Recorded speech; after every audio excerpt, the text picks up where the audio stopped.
Hey traders, I locked in a profit of $8,304 trading the ETF SOXL, and in this video I'm going to break down exactly how this trade went, why I got into it, why I sold when I did, and it's a really good lesson in having some patience in your trade and following your trade plan, so make sure to stay tuned till the end of the video. Now let's start off with why I got into SOXL in the first place. And in order to do that, let's go over to the Market Master group very quickly. Over in the swing trading section, we could see that on October 17th, I posted that I was looking for a swing trade in SOXL, and SOXL is the ETF for the semiconductor sector of the stock market, like NVIDIA, AMD, TSM, Intel, Micron, and in my opinion, this is a sector that's going to make a really solid investment, especially while the entire market has been bearish for the year of 2022. So instead of getting into one of those stocks themselves, I prefer to look at an ETF like SOXL for a shorter term swing trade because SOXL is what is known as a 3 times leveraged ETF for the entire sector. So what that means is because it's 3 times leveraged, if the entire semiconductor market on average for the day goes up 1%, maybe NVIDIA is up a few percent, maybe AMD is up like 0.5%, and overall, the entire sector averages out to be up 1% for the day. Again, because SOXL is the 3 times leveraged ETF for the sector, it's going to go up 3%. And vice versa, of course, is true. If the entire sector is down 1%, SOXL is also going to be down 3%. Now, because of that, SOXL obviously is a little bit riskier, but when you're able to time it right, it can be a great tool for swing trading the sector because the returns can be substantially larger. So as far as the price action itself as to why I was looking to get into this trade, we could see that this is the day that the trade plans were posted for the swing trade. And we could see that a few days prior to that, we have this bullish engulfing candlestick here on the daily chart. And on top of that, we see some very high relative volume come in on that day as well. Now, the reason that I saw this as such a bullish opportunity is because the entire market had a very similar setup. We can look at SPY, which is the ETF for the S&P 500. And if we zoom in on 10/13, we see the exact same thing happen. Big bullish engulfing candle. Same thing for Apple. Really, any major blue chip stock had the exact same setup. And this is a very bullish sign for the stock because not only is this a bullish candlestick, but also the reason that this happened is because, as we know, inflation has been having a huge effect on the market in the year 2022.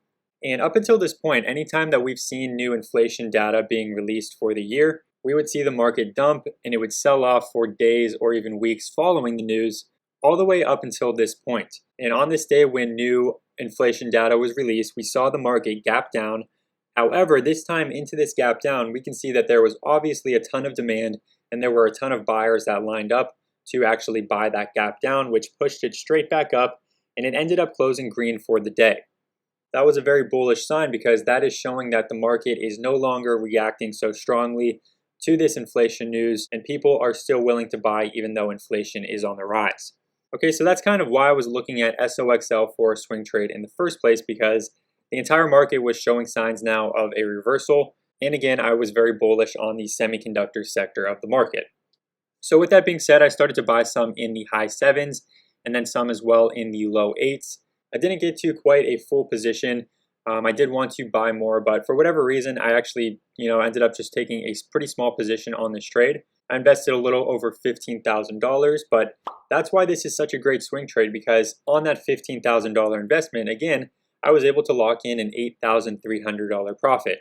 These are the type of swing trades that you need to find if you're someone that's trading with a small account, because if you're trading with $2,000, it's not all that worthwhile to invest $2,000 over the span of a month and only make a $200 profit. Sure, those small gains, of course, are going to add up, but it is still very important to find these really explosive swing trades to be able to make 50 or even 100% on your account in these shorter amounts of time. Now, the real reason that I wanted to show this recap here for the SOXL trade is not because of why I got into the trade, but the way that I actually managed the trade once I was in it. Now, even though I am a full-time day and swing trader, I'm only human too, and one of the things that I struggle with the most with my swing trading actually is letting my winners run and making the most out of every single one of these winning trades. For example, another swing trade that was posted in the Market Master group over the past month was LITM. This was a great swing trade, and we had some traders in the chat nail it, but for me, even though I had a really solid entry on this, I posted the trade plans for this back here on 10/21, I believe, after this started to bounce off of this trendline support and it started to form this wedge pattern. And I mentioned that I would be looking for an entry in the 220s, ideally closer to that trendline support, so that way it would be a lower risk swing trade. And I got in on a really solid entry. My average was in the 230s, but I did not hold on to it, and I was not very patient with my exit on the trade, and I actually only ended up making a little bit over 10% on that swing trade, even though now it's trading all the way up at $3.45 currently. So there was much more room there for potential, and to be honest with you, because it was holding trend and it was starting to pick up some momentum to the upside, there really was no reason for me to sell at such a small profit. There is a big difference between letting your winners run and being greedy, but as long as the trade is still moving in your favor and it's going according to plan, there's nothing wrong with holding onto your trades and trying to make the most out of every single winning trade. Now with SOXL, I wanted to avoid making that same mistake as best as I could, and I really wanted to make the best percentage return on this swing trade that I could without having to make any really dumb decisions or without having to be really greedy on the trade. So because of that, what I did is I kept my original risk level and my original stop loss the entire way throughout the trade. Now typically, because I had an average in the low 8s, we saw that it ran up to nearly $10 per share about a week afterwards, and it started to form a little bit of resistance in that area. We could see that for about a week, it kind of bounced around in the $9 to $10 range. And generally speaking, what I would do in this situation would be to sell out of some of my shares to lock in some profits, and then I would raise my stop loss to protect the rest of my shares. However, like I said, I wanted to try to improve on my patience. So for this particular trade, I kept my stop loss at the same price that it was when I first got into the trade. And I was willing to actually let myself give back all of these profits that I was already seeing on the trade, just to avoid being shaken out on one of these pullbacks and missing out on the run that follows.